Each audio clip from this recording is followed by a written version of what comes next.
One byproduct of the Panama Papers scandal, it seems to me, has been the emergence of a number of new acronyms. Two which have amused me recently have been the CDOTs and the E-Boys, the Crown Dependencies and Overseas Territories, and exchange of beneficial owner information. It seems to me you say that, CDOTs and E-Boys, and it sort of causes you to think of Harry Potter novels and the like. The purpose behind my few remarks this afternoon is to set the scene, as Jeff has said, for the second panel session, where we will be considering a number of topics which have been included in the latest consultation paper on potential amendments to the trust law. So what I want to do is to put the law in context for you. Whilst the law was enacted in 1984, trusts themselves had been used extensively in Jersey well before that. It is widely said that the trust industry first took off in Jersey during the 1970s. And indeed, in a conversation I had only yesterday with a retired director from a leading trust company at that time, he recalled establishing, or indeed migrating from England, 52 trusts in the month of March 1974 alone. And this immediately followed James Callaghan's budget, Labour having just been elected after the winter of discontent, where Mr. Callaghan announced his intention to introduce both a wealth tax and a gift tax, which would be so tough on the wealthy that it would squeeze them until the pips came out. It's ironic, it seems to me, at a time when UK residents are being demonised by the press for having any offshore interest, that our trust industry grew on the back of perfectly legal and legitimate tax planning done almost 40 years ago. The industry got a further boost in 1979 when capital gains tax was introduced in the UK. Because there was no CGT charge on the migration of trusts out of the UK, there was a further influx of trust business into Jersey during the early 1980s. Having built up a significant portfolio of trusts leading up to 1984, the time was certainly right for the introduction of a new modern trust law into the island.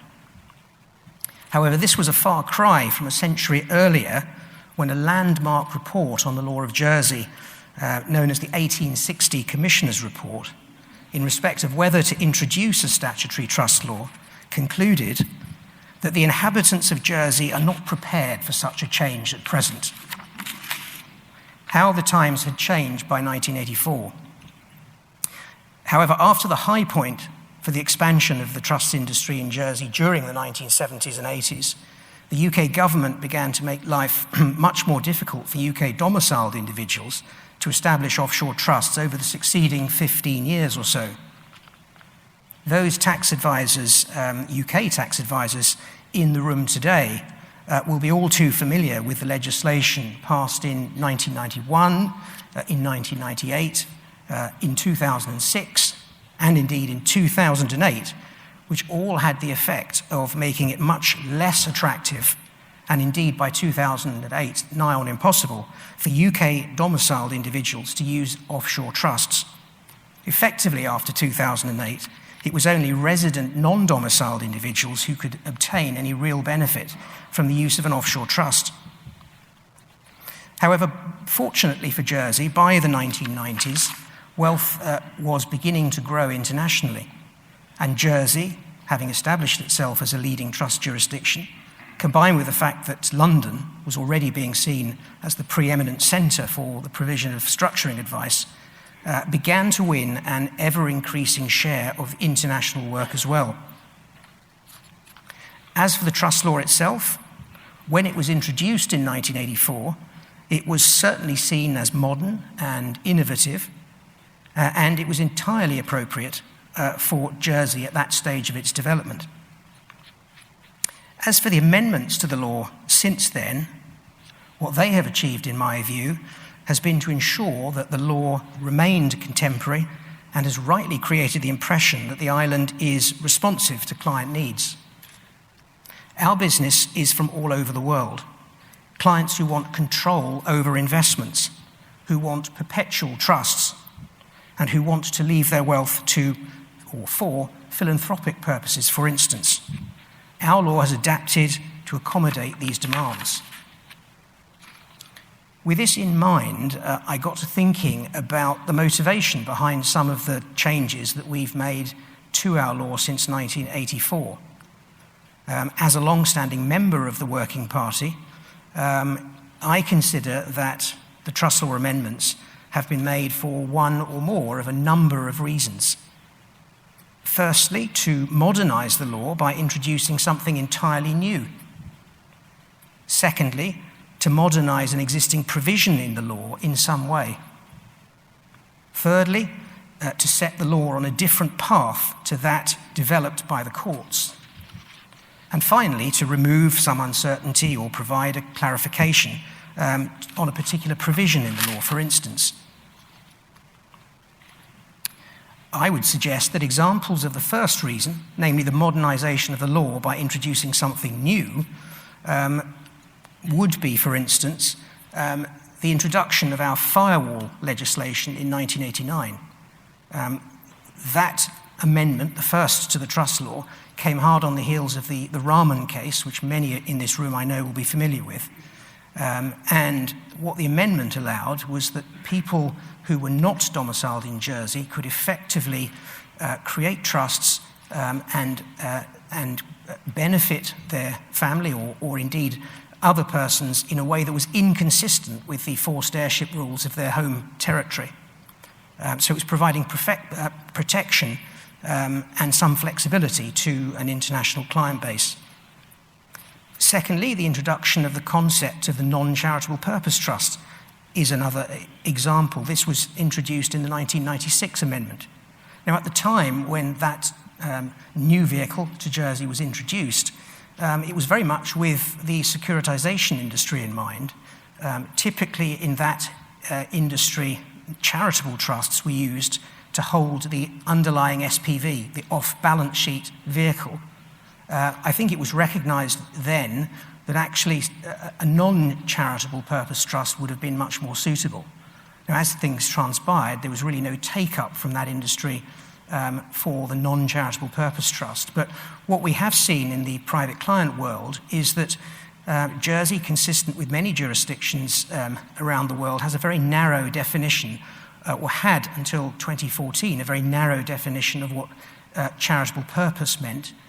And so high net worth individuals who may want to set up philanthropic structures were hampered from using Jersey because of the narrowness of our definition.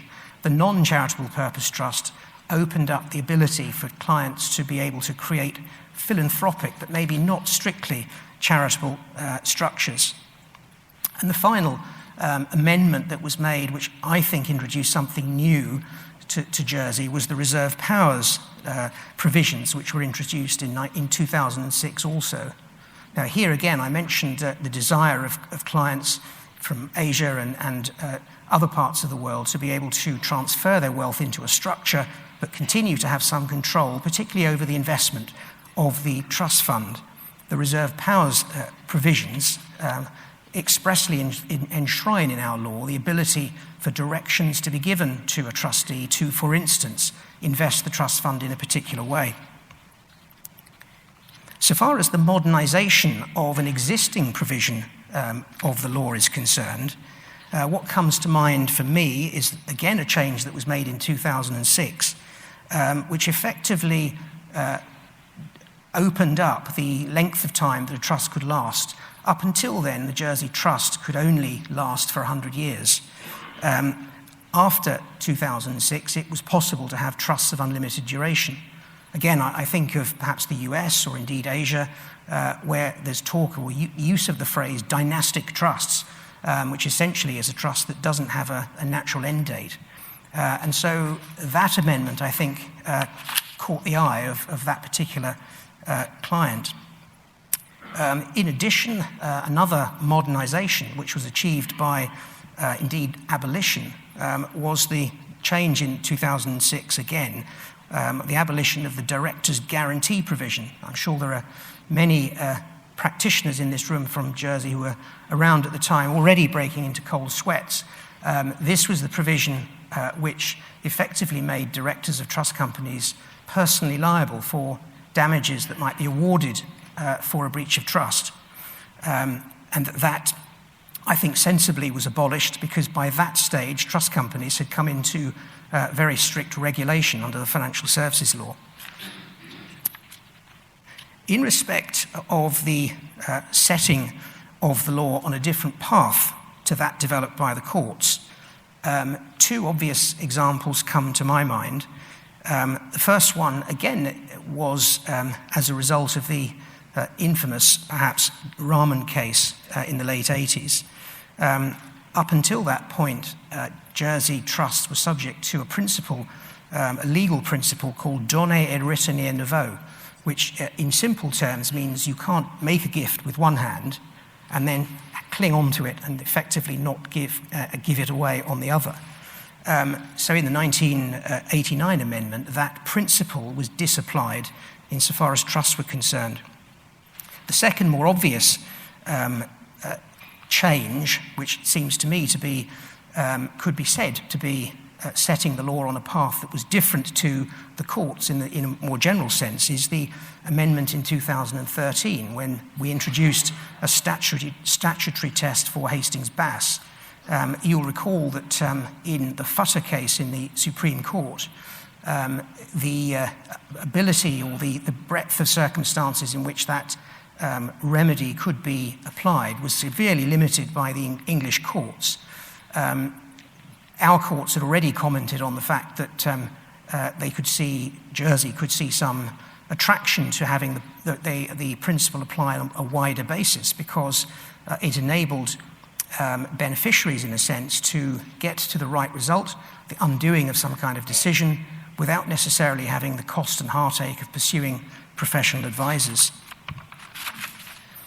Finally, as regards the fourth category, the removal of uncertainty or the clarification of a provision.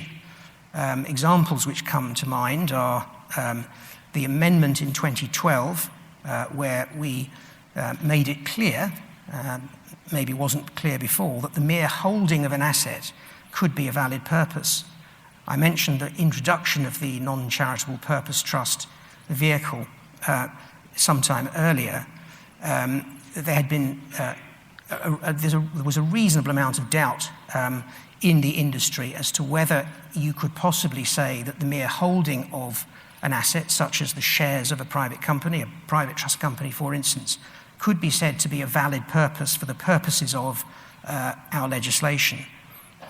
So that position was clarified so as to say the mere holding would indeed be a valid purpose. And the second example, which comes to mind of a clarification, is again a change in 2012, where we inserted a provision into the law which said that a single trustee could in fact contract with itself if it was doing so in different fiduciary capacities, essentially.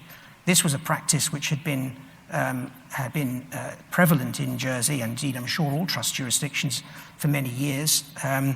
But it was nonetheless thought that it would be beneficial to practitioners, indeed to the island, for that to be clarified.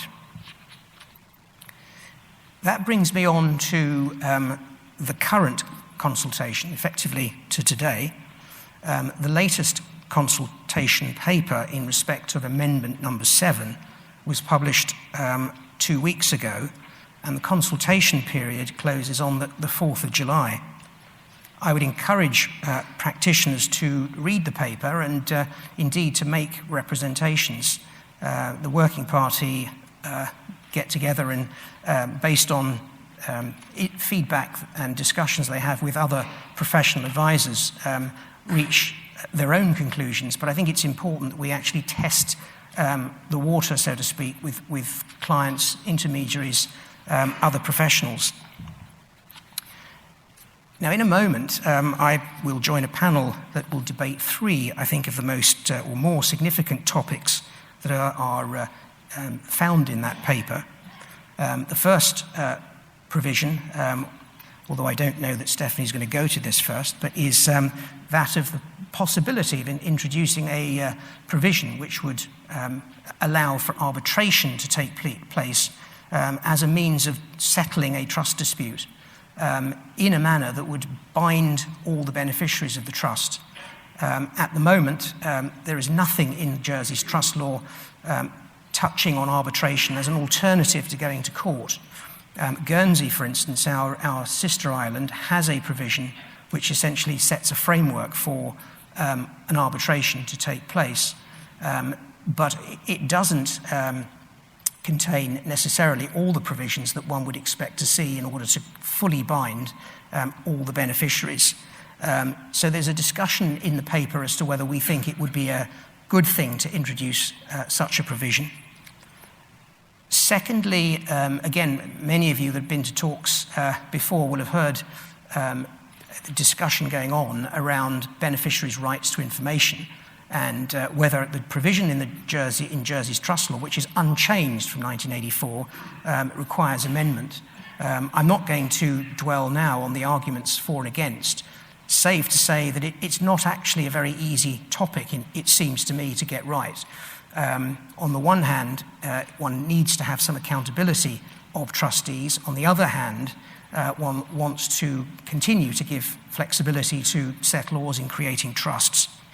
And the final possible amendment that's in the paper that I think we're going to specifically touch on this afternoon is that of extending the power of the court to vary a Jersey trust. The court has an ability to make orders for variation of the terms of the trust at present, but it doesn't have that ability to do so in a way that would or could bring about an amendment against or without the consent of an adult beneficiary. We've looked at practice in other jurisdictions, so for instance Bermuda, where it would seem to be the case that the court has this power, and we can certainly see many benefits in being able to do that. But equally there are arguments against, and I've no doubt that we will explore those. So those are the three topics that are going to be discussed. In conclusion, then, in this fast-changing world of CDOTs and e-boys, it's important for a jurisdiction to ensure that its laws are modern and fit for purpose. As a Jersey practitioner, I'm confident that Jersey's trust law will continue to meet that test. Thank you very much.